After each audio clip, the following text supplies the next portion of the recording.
Australia's gangland scene has always been notorious, but in the past, criminal activities essentially took place away from public view. For decades, bikies and crime families carried out their feuds and illegal dealings without involving civilians. Yet, in recent years, this veil of separation has shattered, giving rise to a violent war in the streets that has claimed the lives of gang members and innocents alike. The catalyst is a billion-dollar drug trade that criminals are willing to kill for. The once hidden world of organized crime is now in full view, exposing men, women, and even children to horrifying violence. The lines have blurred between targeted hits and random acts of brutality, leaving the public vulnerable. The gang wars that have engulfed Australia's cities, especially Sydney, are not random explosions of violence. They are calculated, deliberate, and relentless. Encrypted messages recovered in a top-secret police operation revealed orders to kill, proving that these gangland feuds are not just about revenge, but are orchestrated conflicts intended to control territory and the lucrative drug trade that comes with it. For many families, it was the violence that had been for many years a topic of newspapers and television, something that happens to other people in other countries. However, with the increasing intensity of the aggression, people are increasingly becoming victims of the conflict. This concept has recently turned into a fatal murmur that criminal gangs are not fighting their durable battles in full public view.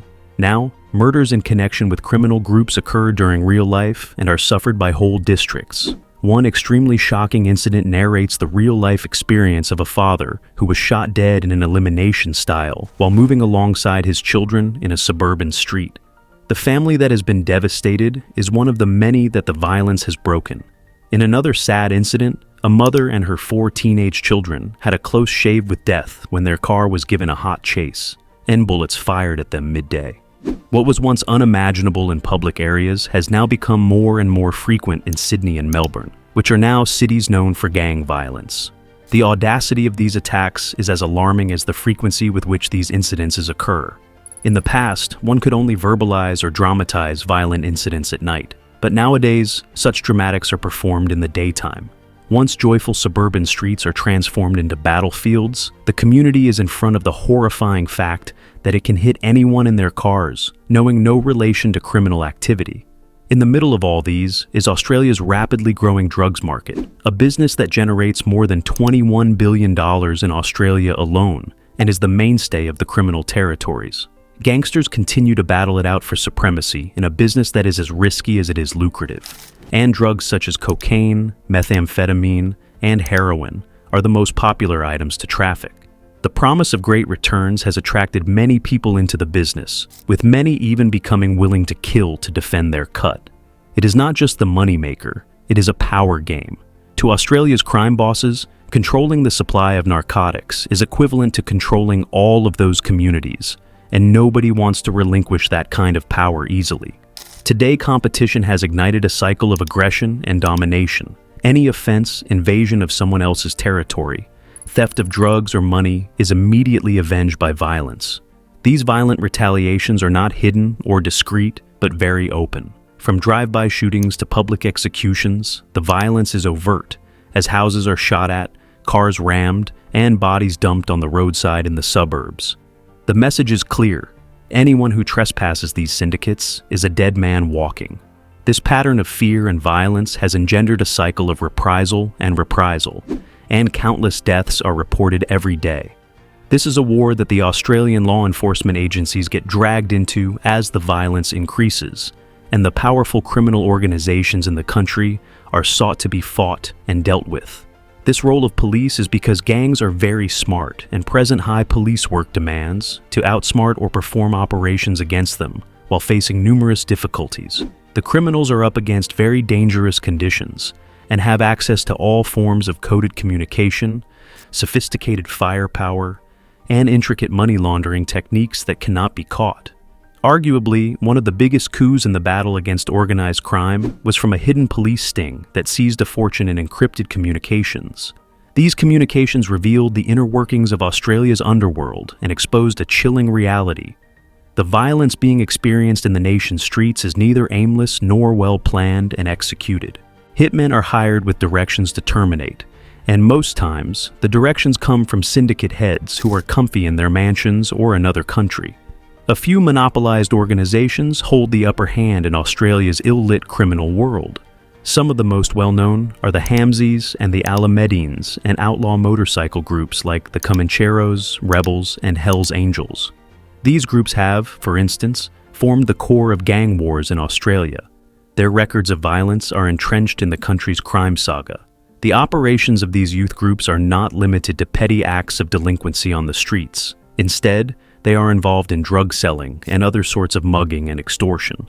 These criminal entities are involved in activities that have raised the audacity and brutality to mainly the Australian society, and that have provoked most of the police departments in the region. Their petty rivalry is well documented, and the violence happens almost daily through Brazil's most famed city landmarks when the sun is still up. Since organized crime and violent gangs act as major stakeholders in the continuing conflict, those living in the communities engaged in the content become more afraid and unsure. The Hamsi family, who hail from Lebanon, have been the pioneers of gang violence in Australia. Their fast rise to power began during the early years of the 21st century, after when they ventured into drug trafficking and other criminal activities, particularly organized crime. In the past, the Hamsis have cultivated a lore of merciless individuals unafraid to employ or cause violence. When there were opposing gangs, the Hamsis became involved in nasty massacres that shaped their image in the Australian criminal world. Another crime family, the Alamedine family, has also found its place in this social structure. Among them, they have been involved in drug trafficking, money laundering, and extortion. As with the Hamsis, the Alamedines are characterized by using force and threats as part of their toolkits during their dealings with their opponents. This particular conflict between the two families has now turned into a hallmark of the current gang war, whereby the two families have engaged in consecutive retaliatory attacks. Both the Hamsis and Alamedines have mainly concentrated in the field of organized crimes, but outlaw motorcycle clubs have also been involved in the Australian gang wars. Outlaws, bandidos, and others, the Comancheros, Rebels, and the Hells Angels among them, have always been associated with violence and crime in Australia. The Comancheros was established in the 1960s and is one of Australia's biggest and oldest motorcycle clubs.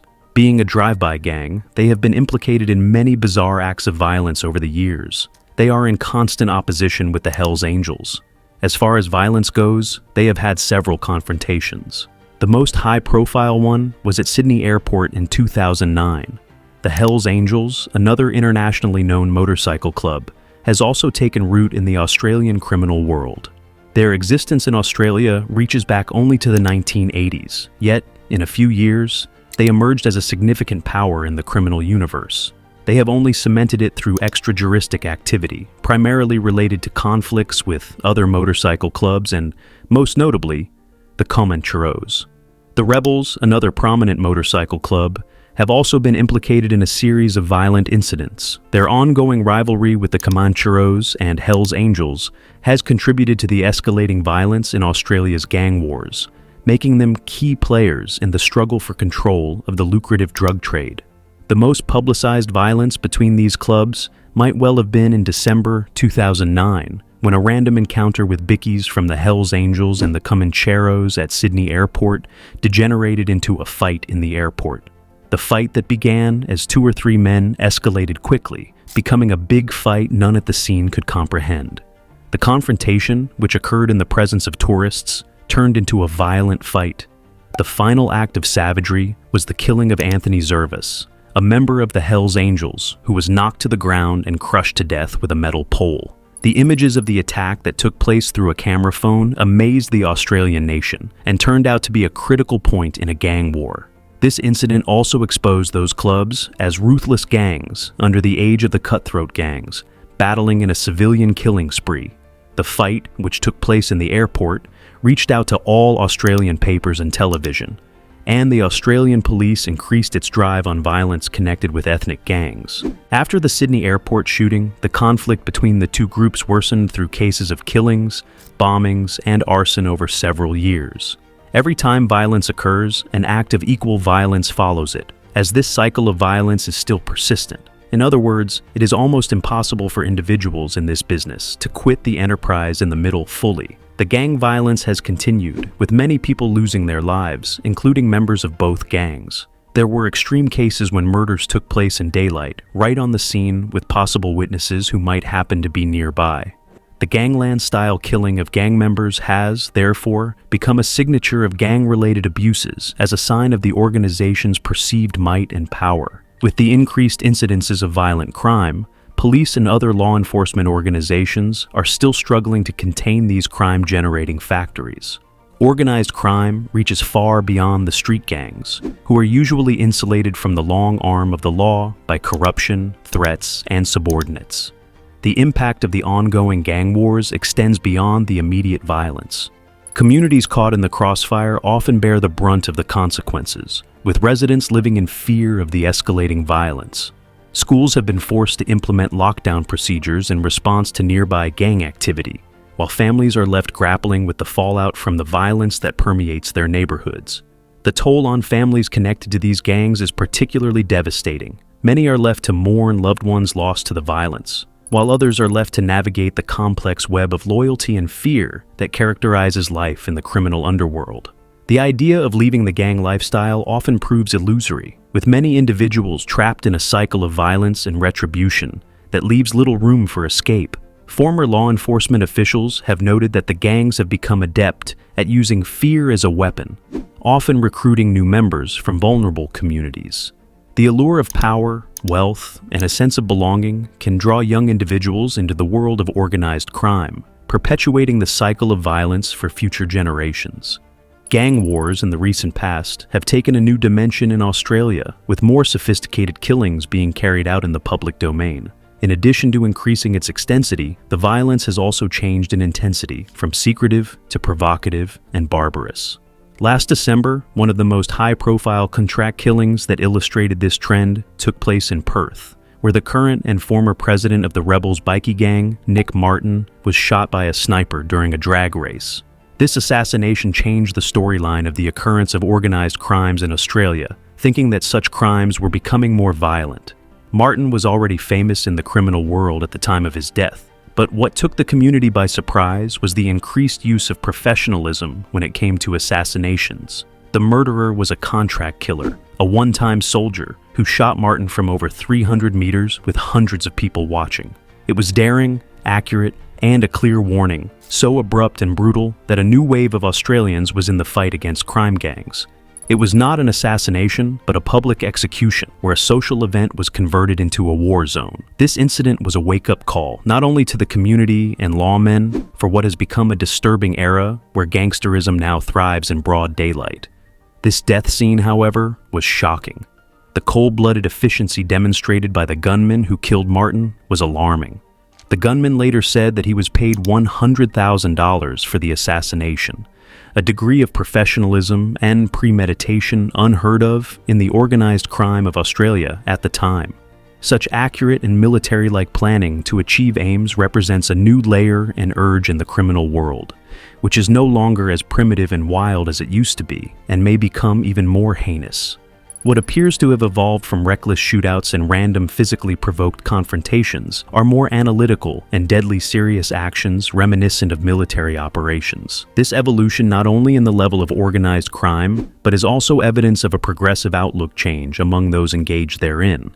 Moreover, the fact that most of such killings occur publicly reveals the changing culture within the criminal communities. It sends a signal of dominion, with Kanjo's gang members becoming more and more ready to use force in the face of the society of which they are part and parcel. This change is unconstructive, as it creates stress in society and has many problems for the police.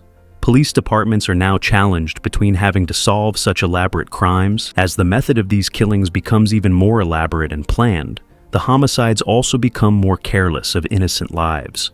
In the past, criminals used to respect each other's decision not to endanger unwary people, especially women and children. However, this code seems to have been thrown out the door within the past few years, as the number of people caught in crossfire increases.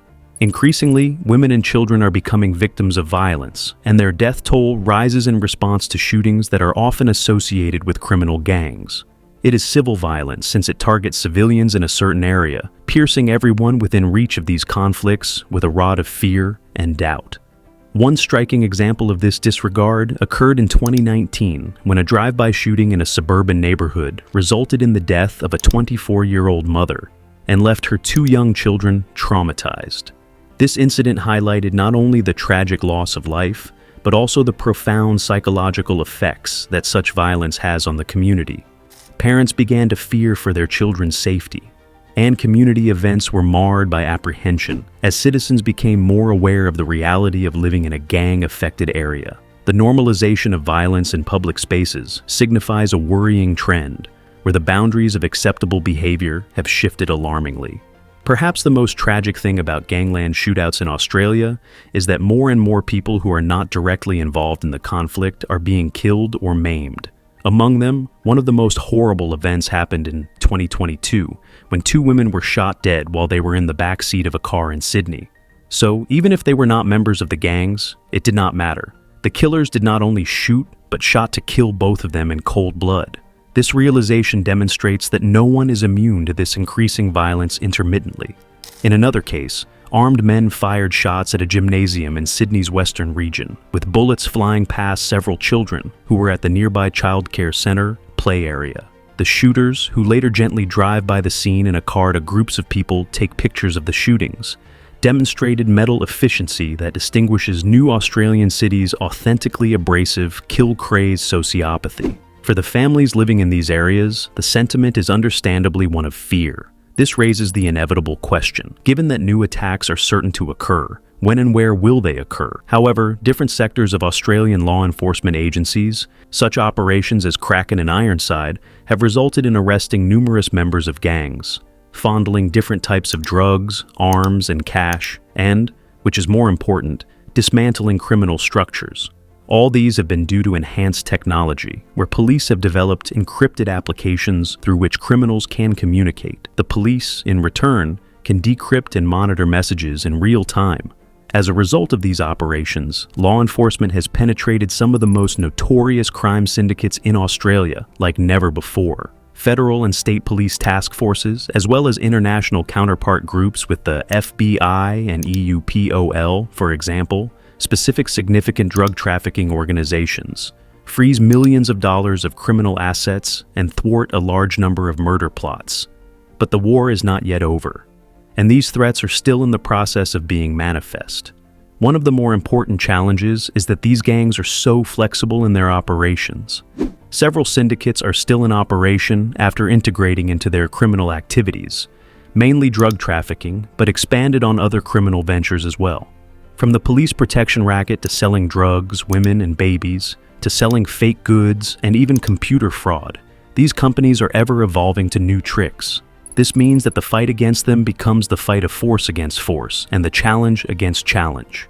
While the gang wars progress, more and more Australians raise the question of how much longer the shooting will go on and what it will take to end the violence. Eye-powdered law enforcement notwithstanding, the call of fast bucks and authority still pulls fresh personnel into the wing of crime syndication. This cycle of poverty, crime, and violence is not easily broken, and without addressing the root causes that drive young people into the arms of criminal syndicates, the violence will likely continue for years to come. Social programs aimed at providing education, employment opportunities, and community support are essential if Australia hopes to prevent the next generation from becoming entangled in the gang wars. At the same time, stronger legislation and harsher penalties for gang-related crimes may help to deter some would-be offenders. However, as history has shown, cracking down on gang activity alone is not enough. For every syndicate that is taken down, another is waiting in the wings, ready to seize control of the lucrative drug trade and the power that comes with it.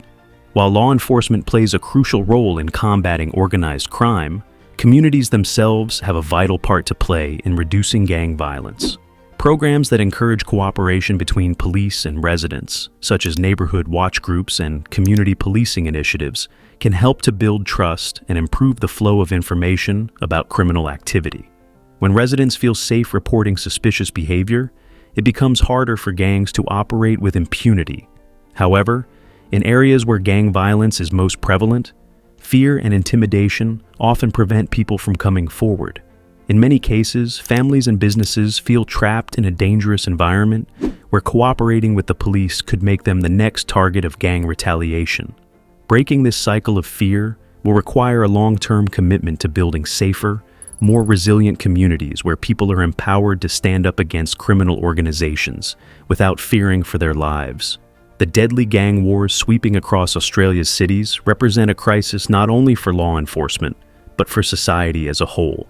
The increasing brazenness of the violence, the growing death toll of innocent bystanders, and the deep-rooted connections between organized crime and the country's lucrative drug trade have created a nightmare scenario that seems to have no end in sight. For many Australians, the streets have become battlegrounds, where bullets fly with little regard for who gets caught in the crossfire. Children grow up witnessing acts of extreme violence. Families are torn apart by grief, and entire communities live in fear of the next attack. The brutal truth is that Australia's gang wars are not just a problem for criminals and law enforcement. They are a problem for all Australians. The path forward is not an easy one, and it will require a multifaceted approach that includes tougher law enforcement, greater community involvement, and long-term investments in education, employment, and social programs to address the root causes of gang violence. Only by working together, police, government, and communities, can Australia hope to break the cycle of violence and restore peace to its streets.